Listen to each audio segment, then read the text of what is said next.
பண்டை தமிழன் வாளாண்மையால் பகைவரை வென்றான், தாளாண்மையால் நன்னிலமாக்கினான், வேளாண்மையால் வளம் பெருக்கினான், வீரமும் தீரமும் நிறைந்த விளையாட்டுகளிலும் சிறந்து விளங்கினான்.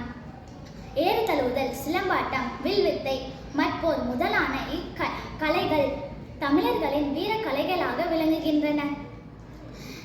இக்கலைகளுள் இன்றளவும் நடைமுறையில் உள்ள சில விளையாட்டுகளை பற்றி அறிந்து கொள்வோம். நம் தமிழர்களின் வீரத்தை பறைசாற்றும் விளையாட்டுகளில் ஒன்று ஏறு தழுவுதல். ஏறு என்பது காளை மாட்டை குறிக்கும்.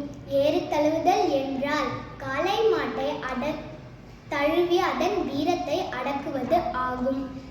காளை மாட்டை பிடித்தபடி 15 மீட்டர் தூரம் அல்லது 30 வினாடிகள் அல்லது 3 துள்ளல்கள் துள்ளி ஓடும் போட்டியாளர் வெற்றி பெற்றவர் ஆவார்.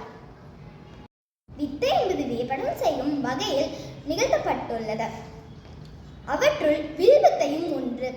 பண்டை தமிழர் விரும்பி கற்றுக்கொண்ட விளையாட்டு வில்வித்தை விளங்கியது. தொடக்கத்தில் விலங்குகளை வேட்டையாடும் போர் முனையில் எதிரிகளை வெல்லவும் இவ்வாற்றல் பயன்பட்டது. இன்று வில்வித்தை ஒலிம்பிக் போட்டிகளிலும் சேர்க்கப்பட்டுள்ளமை தமிழர்களுக்கு பெருமை சேர்ப்பதாகும். தமிழர்களின் மற்றொரு வீர விளையாட்டு சிலம்பம்.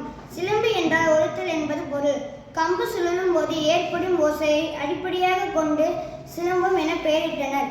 இதற்கான கம்பு நன்கு வளைந்து கொடுக்கக்கூடிய சிறுவாரை என்னும் 3 இனத்திலிருந்து செய்யப்படுகிறது.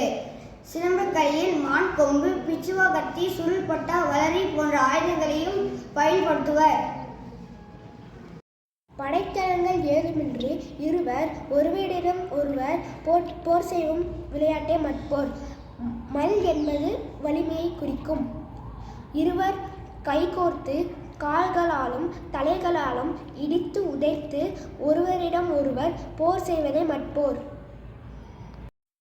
மேலும் பல விளையாட்டுகள் பண்டை காலம் முதல் இன்று வரை வழக்கில் இருந்து வருகின்றன.